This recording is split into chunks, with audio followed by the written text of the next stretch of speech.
Hello again, we are back at the Digitizing Europe Summit 2014 in Berlin, and with me is Solveigh Hieronimus, partner at McKinsey. Can you tell us a little bit about the key findings of the McKinsey study on from education to employment?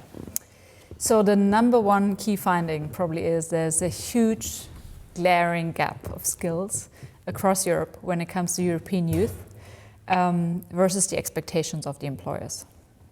What is that? What is that gap about? So that gap is pretty broad, frankly. So we've asked all sorts of employers, so large ones, small ones, from different sectors and industries, and they shared concerns around like hard skills, like basic math, reading, writing, but also much more transferable skills. So anything from problem-solving competencies, analytical skills, discipline, teamwork. So these are all skills they were mentioning across the board. And that, of course, is coupled with very hard skills in ICT. We've heard about the summit today. Okay. So speaking about ICT, what do you think is the potential of ICT-related growth to really bring down unemployment? Is that possible? Will it create jobs? It certainly spurs entrepreneurship. That is for sure. So I think it enables people with access to the world's knowledge and access to the world's infrastructure. It enables them to be entrepreneurial and successful and build their own businesses. I think that's what it's going to drive. It's going to excel the knowledge economy, and it's going to be very beneficial for the ones who can participate. As a society, though, we need to watch out for the ones who are currently not participating in that knowledge economy, so they're not losing track, because for these, it will be harder to find jobs going forward. So what can we do about them? Be very mindful in terms of transferring those digital skills needed to succeed in the economy of the future. Meaning teaching all of our children digital abilities right on from primary school, making subject like programming, coding, anything that's close to science, really mandatory on the curriculum all the way through. Adapting learning, so it's actually more practical and solution and problem-oriented, problem-solving oriented, versus just transferring knowledge that can be read up anywhere these days. So it's really about building skills for the new economy and building them at breadth.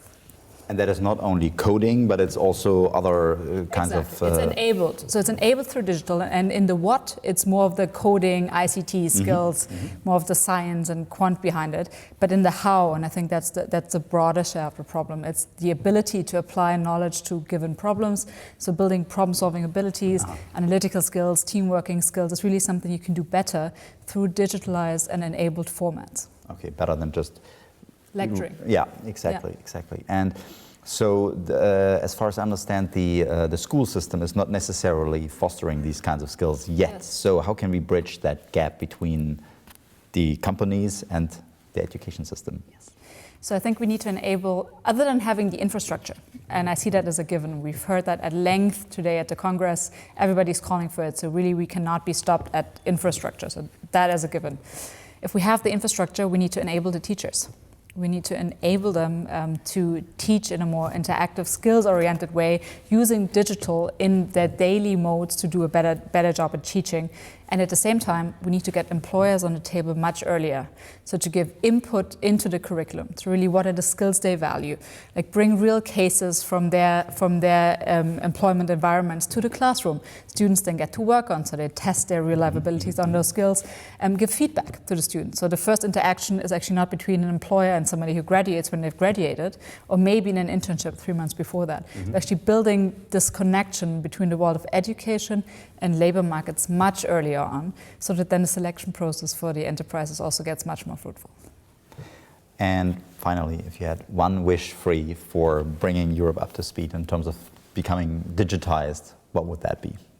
I would help our teachers and professors to embrace that change of digital and not resist it. So I really help them to embrace it and be able to teach the students in the next generation in a proactive way about that.